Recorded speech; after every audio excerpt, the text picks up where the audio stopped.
Hi, I'm Becky Shiner with Mountain Valley Arts Council. And this month, August 2022, we are not doing a live art talks at our gallery. We're going on location at Eve Monkey Tattoo and interviewing tattoo artists. The whole reason is because our current exhibit is the art and the history of tattoos. So if you haven't been by the gallery yet to see this exhibit, come on down. But we wanted to get some insight from the actual tattoo artist. Where did you grow up and how did you decide to become a tattoo artist? Well, I grew up in a small little town of Sardis.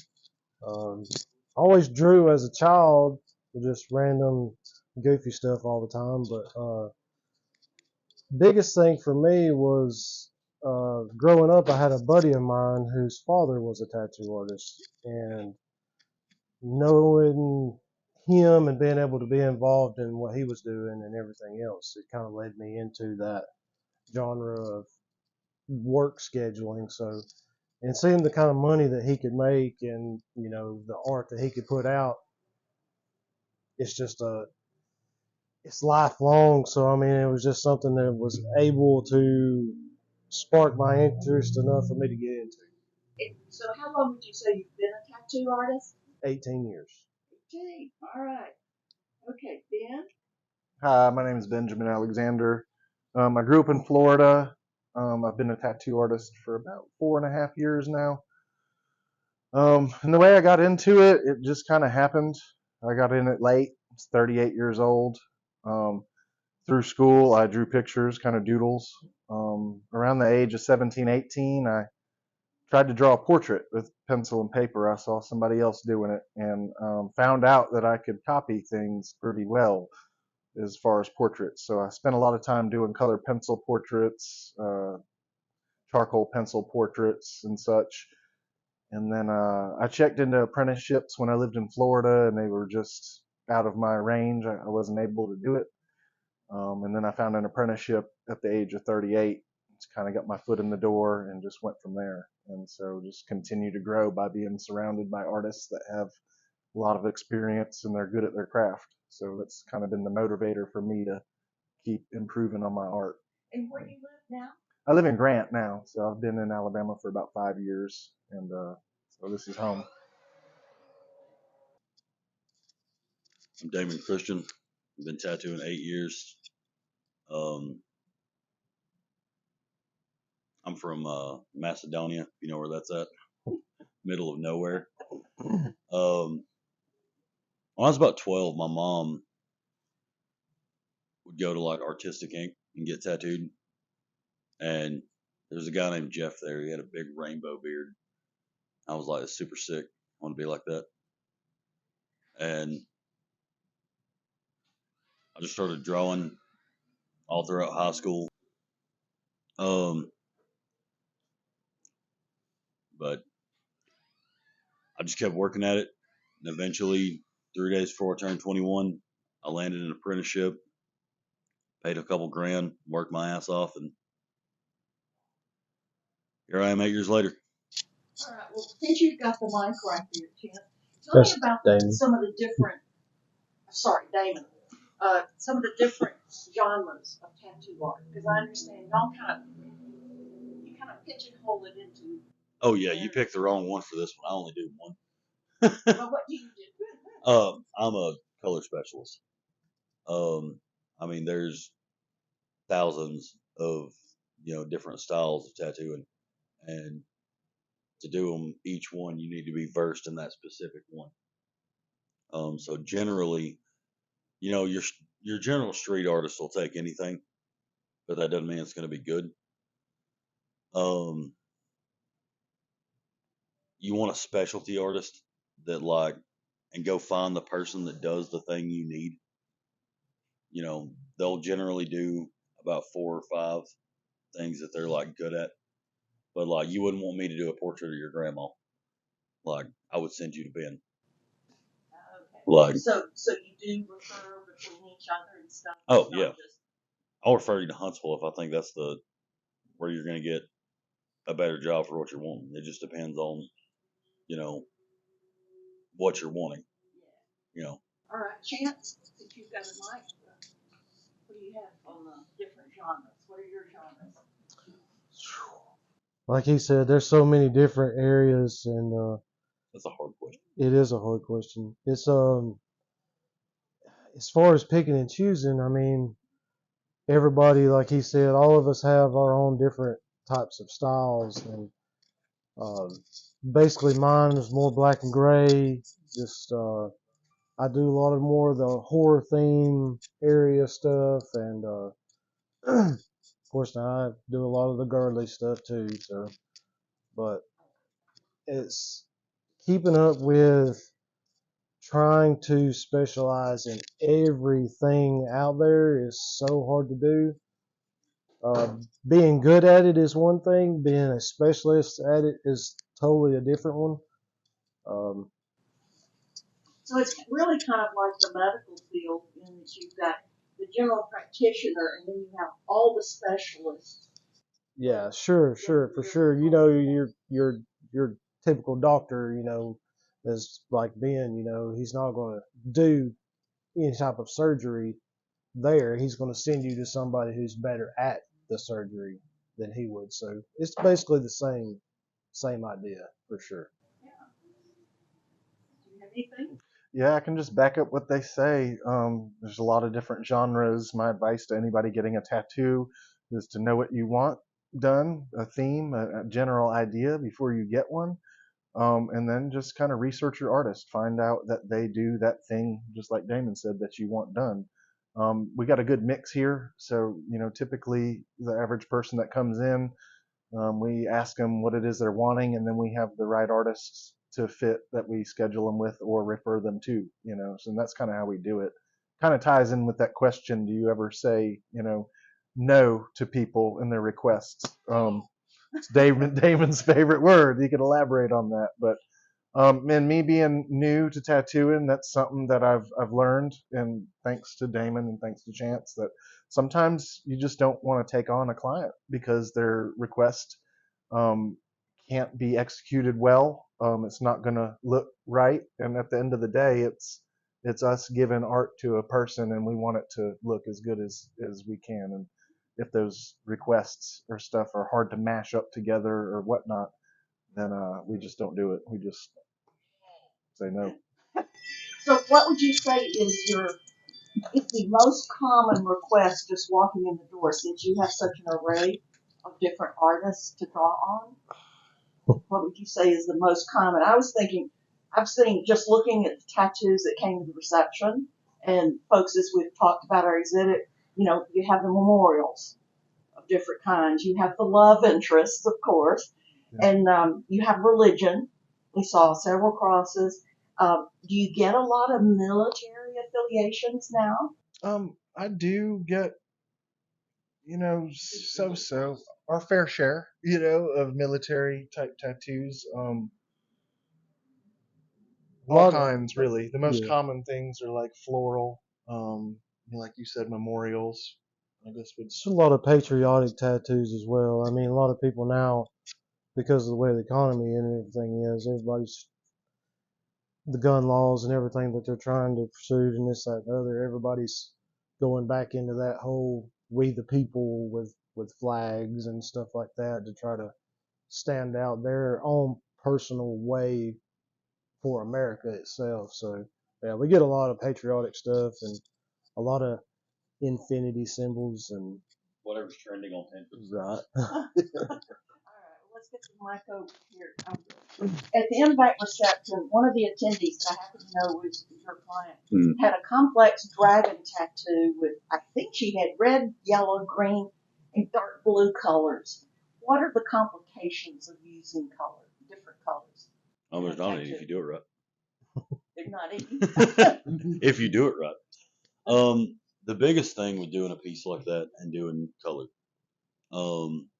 it's one of the harder things to do. It's the more time-consuming things to do. Like that dragon wasn't even done. We still have a whole session on it to finish it. You just gotta know your fundamentals. Your depth in the skin is important. Like that needle will go to the bone if you let it. But if your tattoo artist digs in your skin to get that color in there, he's going to scar it to pieces and the tattoo's ruined. So, you know, with something like that, the complications of the tattoo would be your needle depth, how much you let the skin rest in the middle of it. You know, you don't just want to hammer that color in. No matter how much you sit there and drill in their arm, their skin's only going to accept as much color as it will naturally. So you got to learn to work with each person's skin individually. No one's skin is the same. You have to figure out how you're going to tattoo this person in the first like millisecond of beginning to tattoo them, because some people have really thin skin, some people have really thick skin, like, and every variation in between. So you got a thick skin person, you're going to have to work that stuff in there a little more. A thin skin person, you can split them open. You know. Well, that brings me to a question. I've often heard, there was a gentleman in here a little bit earlier who was talking about how painful one of his tattoos was. Of course, his was on top of a scar, so that makes sense. But are there numbing agents that you can use nowadays? There are, but I don't have any. Oh dear. I mean, there's some people that say that's part of the experience, is the pain. I say if you want to use it, bring it with you. It doesn't help that much. Like, we're only allowed to use like up to like 0.5% lidocaine. Like, it's all topical, so everything topical. You know, once you work into the skin and everything else, you're only going to get a minimal bit of relief from that, because we can't, like he said, we can't do, you know, lidocaine injections we're or not anything like anesthesiologists. that. Right. So your tattoo's not going to be completely painless in no way, shape, form, or fashion. I mean, that's kind of like he said. Most people kind of get into it because of the endorphins and the adrenaline rush that you get from the tattoo itself. So, I mean, My favorite's the ones that pass out. Yeah. Oh, now tell me about this. You have clients who pass out? I mean, I haven't personally in a long time. Like, it's been years. I had 3 in like 1 week. Yeah. Yeah. But a lot of people, they get excited about coming and getting their tattoo, so they get up and they don't think Or they're about nervous. eating or, you know, hydrating themselves or anything like that. Or like he said, they're super nervous. So, you know, when they get here and it's typically their first one, and I'll start working on them, and then they just get all excited. Their endorphins kick in, and once them endorphins kick in, and you ain't got anything on your stomach or, you know, in your stream or anything, it's just lights out. So then they wake up, they throw up. yeah, Just bad time. Yeah. Eat before you get a tattoo. Yes. Yes, for sure.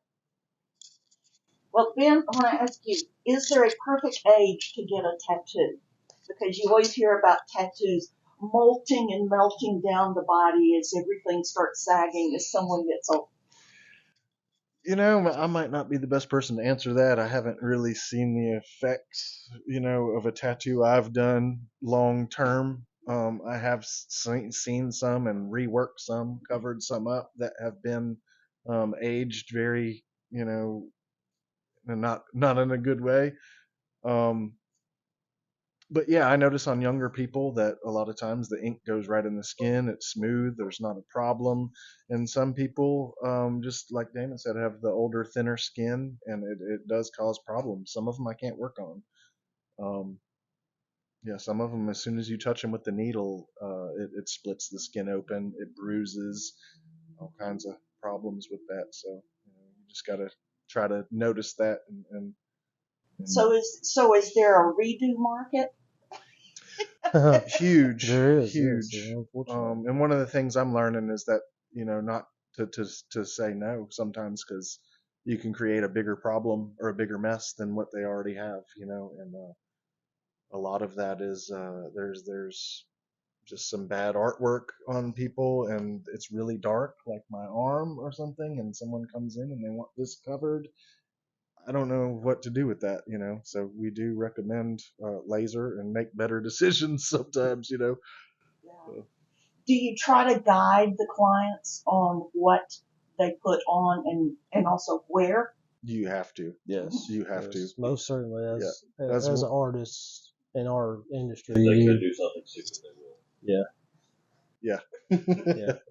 Yes, it goes back to the whole no thing too as well. I mean, it's, if somebody comes in wanting a portrait of their mom on their neck, whispering into their ear, and it's just something that, is a great idea. Sounds cool, and it looks great on paper, but once you start doing stuff like that on skin, there's some artists out there that can make that just amazingly beautiful. But there's some, like Damon said, there's some street artists that'll just say, yeah, come on in, I'm gonna do that for you. And then it's just a god awful mess. And then they come to us and be like, oh, I got this over here, and that's the reason why we told you no, and well, I got it real cheap, well, cheap tattoos ain't good, and good tattoos ain't cheap. So So you get what you pay for. that's exactly To the correct. extent. And then some cases you get a little more than you pay for. In some cases, for sure. So I know tattoos can be so different sizes and complexity, the colors, but how does the payment work? Like, is it for the whole thing? Because I know it takes different sessions. How many different sessions? It's just not a one-off. You don't come in and leave with your tattoo, right? Sometimes, yes. Okay. Sometimes it's, and I'm not trying to, like, a lot of times it's, like Damon's work is a lot of session work, for sure, because him, to be able to saturate all these millions different of colors that he does, it takes him a lot longer than, say, me on a black and gray piece. Ben does a lot of realism stuff, black and gray realism, so sometimes his sessions take a couple of times because when you're doing realism work, you don't want, you don't want a horse portrait to turn out looking like a coloring book page. So yeah, it definitely takes a lot of time, and a lot of artists are just kind of quicker than others, but it's a big deal as far as like with Damon and his saturation and stuff, because nobody around here can do color like he can. So it's like sessions, and and it's worth every penny that you get. So if you look at his work compared to some other places, locally or not locally, it's just a dramatic difference in, and everybody's like, oh, well, these tattoos are so high, tattoos are expensive. Well, everything that we use is all sterilized from, prepackaged everything. So all that stuff, with groceries and gas and everything else, it's all going up. So we have to charge a little bit extra for that. So. Okay. So what would you tell someone who is thinking about a tattoo but doesn't know for sure if they're on the fence? Figure it out first. Don't even ask us questions until you find out what you want. So you're saying you're not a psychologist? Absolutely not. You do not want me to pick your tattoo. You see this jalapeno on this leg? Uh-huh. Don't ask me what you need to get, because the sky's the limit, and it is all personal preference. Okay. Well, any other thoughts you'd like to share with the art-loving public who might be thinking about a tattoo? Just research. Yeah. Research. The biggest thing is just research. And, 7 out of 10 people can't realize a good tattoo. They can't. It's statistically proven. You can walk down the street and see something that, as us as artists, would be like picking it Make me apart. throw up. Yeah. And somebody else will go by and look at it and be like, man, that's awesome. So We have that really, problem with all our exhibits. yeah. Different The mediums main of thing would art. be to get educated as clients, because a lot of these bad artists that you wind up with a good old tattoo nightmare, they prey on people that are uneducated. It's all about the So, money. Right. It's all about Like the money. educate yourself on what a good tattoo looks like. And there is art is subjective, but quality is not. Well, if you haven't been down to MVAC to see the exhibit, do so before the end of August. And if not, you've got this and you've seen some of the fabulous artwork they can do here in the studio.